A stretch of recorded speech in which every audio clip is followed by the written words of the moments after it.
RRB ALP prepare అయ్యే వాళ్ళందరికీ ఒక బ్యాడ్ న్యూస్ మామ. కానీ నాకు మాత్రం చాలా సంతోషంగా ఉంది. ఆర్ఆర్బి తీసుకుని ఈ కొత్త డెసిషన్ వల్ల చదువుకున్నోడు పక్కా లాస్ అవుతాడు. ఇది నేను ఈ వీడియోలో క్లియర్ గా ఎక్స్ప్లెయిన్ చేస్తాను ఎలా లాస్ అవుతాడు అనేసి. కానీ ఇదే వీడియోలో ఈ అప్డేట్ వల్ల నాకెందుకు సంతోషంగా ఉందో చెప్తాను. ఈ వీడియోలో క్లియర్ గా ఎక్స్ప్లెయిన్ చేస్తాను ఏంటి అనేది. ఫుల్ గా చూస్తే మీకు క్లారిటీ వస్తుంది. అండ్ నా పర్స్పెక్టివ్ ఎలాగుందో కూడా చెప్తాను. దాని మీద మీ ఒపీనియన్ ఏంటో కమెంట్ చేయండి. సో ఈ వీడియోలో మనం RRB ALP CBT to 50%, CBIT 50% అనే డెసిషన్ తీసుకుంది కదా. సో దాని గురించి మీకు ఎక్స్ప్లెయిన్ చేస్తాను. మీ ఫ్రెండ్స్ అందరికీ షేర్ చేయండి, చాలా యూజ్ అవుతుంది ఈ వీడియో. ఎందుకంటే సిబిఐటిని లైట్ తీసుకున్న వాళ్ళందరికీ ఇప్పుడు తెలుస్తుంది అనమాట సిబిఐటికి ఎంత ఇంపార్టెన్స్ అనేది. సో అది తెలియాలంటే మీ ఫ్రెండ్స్ అందరికీ ప్రిపేర్ అవుతున్న ప్రతి ఒక్కరికి వీడియో షేర్ చేయండి.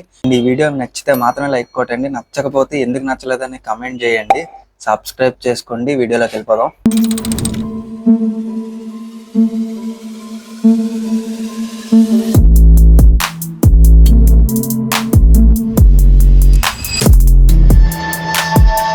ఈ మంత్ మే 15th నుండి అప్లికేషన్ స్టార్ట్ అవుతాయి కాబట్టి మే 15th నుంచి సో మీరు ప్రిపేర్ అయ్యి ఉండాలి. ప్రిపేర్ అవ్వాలి కూడా, ఎందుకంటే ఇంకో 3-4 months లో ఎగ్జామ్ పెడతాడు. సో కొత్త వాళ్ళు మాత్రం ఆల్రెడీ ప్రిపేర్ అయిన వాళ్ళతో బీట్ చేయాలి అంటే చాలా సీరియస్ గా ప్రిపేర్ అవ్వాలి. నేను కొత్త వాళ్ళ కోసం మన ఛానల్లో చాలా ప్రిపరేషన్ వీడియోస్ చేశాను మంచివి, అండ్ ఇంకా చేస్తాను. డెడికేటెడ్ గా రైల్వే ఏఎల్పి కోసమే నోటిఫికేషన్ రిలీజ్ అయ్యాక ఒక వీడియో వస్తుంది. చాలా అంటే చాలా హెల్ప్ అవుతుంది. దానికోసం మళ్ళీ మీరు ఛానల్ ఎత్తుక్కోకుండా సబ్స్క్రైబ్ చేసుకొని పెట్టుకొని ఉంటే ఆ వీడియో వస్తుంది, మీకు చాలా హెల్ప్ అవుతుంది. అండ్ మీకు చదవడానికి యూజ్ అయ్యే బుక్స్ అన్ని నేను వీడియోస్ చేశాను. లేదు అంటే బుక్స్ లింక్స్ అన్ని డిస్క్రిప్షన్ లో పెట్టాను. ఒక్కసారి మీరు డిస్క్రిప్షన్ లోకి వెళ్ళి చెక్ చేస్తే అమెజాన్ రిలేట్ అయ్యే లింక్స్ ఉంటాయి.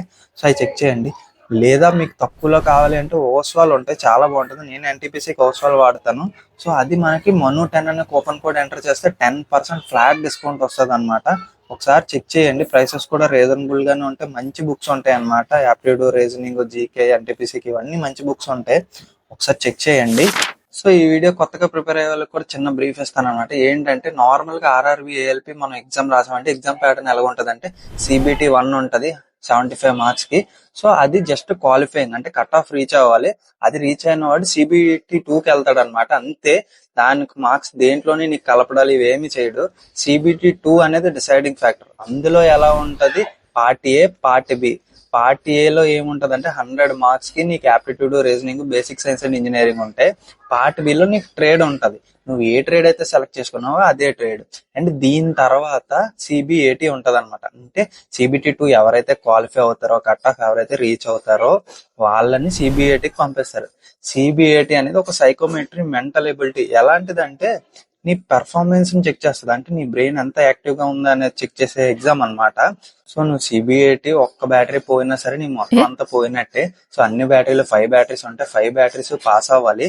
సో ఆ పాస్ అయ్యాక సిబిఐటి నుండి 30%, సిబిటి 2 నువ్వు రాసావు చూసావా, పార్ట్ బి ట్రేడ్ కాకుండా పార్ట్ ఏ 100 మార్క్స్ నుంచి నీకు ఒక కట్ ఆఫ్ పెడతాడు.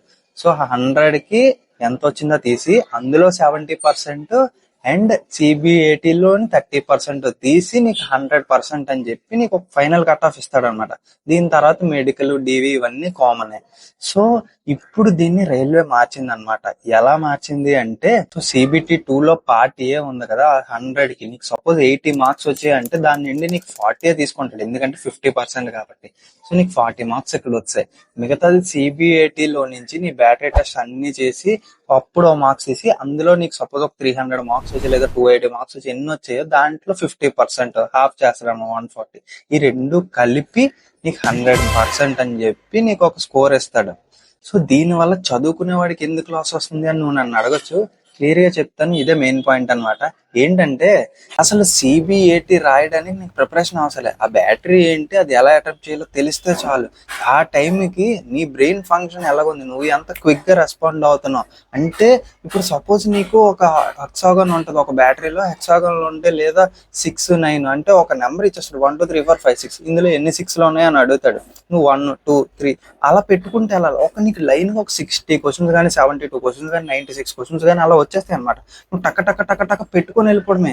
నీకు అక్కడ నువ్వు జీకే లాగా థింక్ చేసి పెట్టాల్సింది, మ్యాథ్స్ లా ఫార్ములేస్ చేయాల్సింది ఏమీ ఉండదు. జస్ట్ నీకు అక్కడ కనిపించేది నువ్వు ఎంత స్పీడ్ గా మౌస్ క్లిక్ చేస్తున్నావు. నీ మౌస్ క్లిక్ పని చేయకపోయినా సరే నీకు పోతుంది అనమాట. సో అంత స్పీడ్ ఉండాలన్నమాట దీంట్లోని. ఇదంతా ఇంపార్టెంట్ కూడా. చాలా మంది సరిగ్గా పడుకోకపోయినా అటెంప్ట్ చేయలేరు. సో ఇప్పుడు సిబిఐటి వెయిటేజ్ పెంచడం వల్ల ఏమవుతుంది అంటే మనకి సిబిటి 2లో పార్ట్ ఏలో ఎక్కువ మార్కులు వచ్చినోడు కూడా దీంట్లో తక్కువ వస్తే వాడికి సరిగ్గా బ్యాలెన్స్ అవ్వదు. అండ్ ఇంకొంతమంది ఏంటి పార్ట్ ఏలో తక్కువ వచ్చినా సరే దీంట్లో ఎక్కువ మార్కులు వచ్చినోడికి చాలా అడ్వాంటేజ్ అయిపోద్ది అనమాట. అంటే కష్టపడి చదివినోడి కన్నా కష్టపడి చదవకుండా నువ్వు ఆ టైం క్విక్గా ఆన్సర్ చేసినోడికి జాబ్ వచ్చేసే ఛాన్సెస్ ఉన్నాయి. మీకు క్లియర్గా అర్థం అవ్వాలి అంటే మన స్టేట్ కానిస్టేబుల్ ఎగ్జామ్స్ ఉంటాయి చూసారా, అవి ఎలా ఉంటాయి అంటే గ్రౌండ్ మార్క్స్ అని సపరేట్గా కలుపుతాడు అండ్ మనకి ఎగ్జామ్ మార్క్స్ సపరేట్గా కలుపుతాడు. నువ్వు గ్రౌండ్లో హై స్కోర్ చేసావు అంటే నీకు పేపర్ మీద తక్కువ వచ్చినా సరిపోద్ది. సో సేమ్ ఫార్ములా ఇక్కడ కూడా వర్క్ అవుద్ది అనమాట. అంటే సిబిఐటి నువ్వు స్పీడ్ పెంచితే చాలు, నువ్వు చదువుకోకపోయినా నీకు బేసిక్ సైన్స్ అండ్ ఇంజనీరింగ్ రాకపోయినా సరే నువ్వు యాప్టిట్యూడ్ రీజనింగ్ చేసుకున్నా సరే కవర్ అయిపోద్ది అనమాట. కానీ అలా ఎప్పుడు లైట్ తీసుకోవద్దు, ఎందుకంటే సిబిఐటి మన చేతిలో ఉండేది కాదు. ఆ టైంకి నీకు సిచ్యువేషన్స్ ఎలా ఉంటాయి, నీ బ్రెయిన్ ఫంక్షనింగ్ ఎలా ఉంటుంది అనేదే. సో నీ ప్రిపరేషన్ నువ్వే చేయాలి, దాన్ని కూడా స్పీడ్ పెంచుకోవాలి, నీ బ్రెయిన్ యాక్టివ్గా ఉండాలి. అంటే నువ్వు నీరసంగా ఉండి ఎప్పుడు ధీమాగా ఉన్నట్టు ఉంటే పని అవ్వదు అనమాట. సో మరి చదువుకున్నాడు క్లాస్ వచ్చింది కాబట్టి నీకెందుకు సంతోషం అని మీరు అడిగితే ఆ విషయానికి వస్తాను. సో మీరు నా ఒపీనియన్ నచ్చితే లైక్ కొట్టండి, లేదా నచ్చకపోతే కమెంట్ చేయండి. ఎందుకు మీకు అపోజ్ చేస్తారా లేదా ఏంటి అనేది మీ ఒపీనియన్ చెప్పండి చాలు. సో నా ఐడియా ఏంటి అంటే నార్మల్గా సిబిఐటి అనేది చాలా మంచి ఎగ్జామ్ అనమాట. నాకు పర్సనల్లీ చాలా ఇష్టం. ఎందుకంటే ఇది మనం ఎలా ఉన్నాం, మన మెంటల్ స్టేట్ ఎలా ఉంది, ఇప్పుడు ఆ క్విక్ రెస్పాన్సెస్ ఇవన్నీ ఇప్పుడు డ్రైవింగ్లో చేస్తున్నప్పుడు కూడా సడన్గా ఏదైనా అడ్డొస్తే ఎమర్జెన్సీ బ్రేక్ వేయడానికైనా దేనికైనా మన బ్రెయిన్ సిగ్నల్ అయినా సరే సడన్గా సిగ్నల్ చేంజ్ అవుతుంది, మనం అలర్ట్గా ఉండాలి. లేదా ఏదో కూలిపోతుంది సడన్గా బ్రేక్ వేయాలి. సో ఇవన్నిటికీ నీ బ్రెయిన్ స్పీడ్గా ఉండాలన్నమాట, నీ బ్రెయిన్ ఫంక్షన్ కరెక్ట్గా ఉండాలి. సో నువ్వు ఎంత యాక్టివ్గా ఉన్నావు అంటే నీ జాబ్ నువ్వు చేయగలవా. ఈ జాబ్ అనే కాదు, సేఫ్టీ, రైల్వే అంటేనే సేఫ్టీ. సో సేఫ్టీకి నీకు కావాల్సింది అలర్ట్నెస్ అనమాట. సో రైల్వేలో ప్రతి అణువు నువ్వు ఏ పని చేసినా సరే నువ్వు అలర్ట్గా ఉండాలి. సో అలాంటి దానికి నువ్వు సైకోమెట్రీ అనేది పర్ఫెక్ట్ ఎగ్జామ్ అనమాట. ఎందుకంటే అది నీ అలర్ట్నెస్నే చెక్ చేస్తుంది, నీ యాక్టివ్నెస్నే చెక్ చేస్తుంది. సో ఆ ఎగ్జామ్ ఉంటే అన్నిటికీ యూజ్ అవుతుంది కదా. నా ఒపీనియన్ ఏంటంటే సైకోమెట్రీ అన్ని రైల్వే ఎగ్జామ్స్కి ఉండాలి. ఇన్ఫ్యాక్ట్ అన్ని గవర్నమెంట్ ఎగ్జామ్స్కి ఉంటే బెటర్ అని నా ఫీలింగ్ అనమాట. ఇది నా ఒపీనియన్ మాత్రమే, చాలా మంది అఫెండ్ అయిపోతారు. ఎందుకంటే ఈ జీకే కరెంట్ అఫైర్స్ ఎందుకు బ్రో అసలు. సరే మ్యాథ్స్ రీజనింగ్ అంటే నీ మెంటల్ ఎబిలిటీ అనుకోవచ్చు, ఈ జీకే పోనీ కరెంట్ అఫైర్స్ నీకు నాలెడ్జ్ ఉండాలి, అసలు ప్రపంచంలో ఏం జరుగుతుందో తెలియాలి అంటే అది ఎప్పుడో 1 year 2 years బ్యాక్ వెళ్తే నాకే కరెంట్ అఫైర్స్ ఇంకా. సో ఇప్పుడు ప్రెసెంట్ అడిగితే కదా కరెంట్ అఫైర్స్, అది ఎప్పుడు తీసుకెళ్ళి అడిగితే అది కరెంట్ అఫైర్సా, సరే అది తీసేద్దాం జీకే. సో నీకు నీ హిస్టరీ తెలియాలి, నీకు నీ కాన్స్టిట్యూషన్ తెలియాలి, అసలు రూల్స్ ఏంటో తెలియాలి, ఎలా అనుకుంటే ఓకే. సో ఏదో కంట్రీలో ఏదో అయింది, ఏదో కంట్రీలో ఎక్కడో రివర్ ఉందంటే అది రివర్ నాకెందుకు, లేదా ఎక్కడో ఏదో మార్మూల్ చివరో కంట్రీ, అన్ని కంట్రీలకి కాకుండా వేరే ఐసోలేటెడ్ ఏదో కంట్రీ ఉందంటే ఆ కంట్రీ క్యాపిటల్ నాకెందుకు, దాని కరెన్సీ నాకెందుకు. సో ఇది చాలా మందికి ఇష్టమా ఇష్టం లేదా నాకు తెలియదు, నాకైతే పర్సనల్ ఫీలింగ్ నాకు నచ్చదు. ఇవి ఎగ్జామ్లు ఎందుకు అడుగుతాడరా అన్నట్టు ఫీలింగ్ వస్తుంది. నేను అందుకే వీకేమో, నాకు ఈ ఒపీనియన్ నుండి నేను చదువుతున్నాను కాబట్టి నేను జీకేలో వీకేమో అయ్యి ఉండొచ్చు. సో అందుకే సిబిఐటికి వెయిటేజ్ పెంచారా అని తెలియగానే నాకు సంతోషం వేసింది. ఇన్ఫ్యాక్ట్ మీలో చాలా మందికి సంతోషపడాలి కూడా, అంటే నేను రుద్దట్లేదు బట్ జస్ట్ చెప్తున్నాను. ఎందుకంటే మీలో చాలా మంది ఎగ్రీ అవ్వచ్చు కూడా, నా జీకే అనేది వేస్ట్ మనకు అడగకూడదు అని ఎగ్రీ అవ్వచ్చు, వాళ్ళకి నచ్చుతుంది.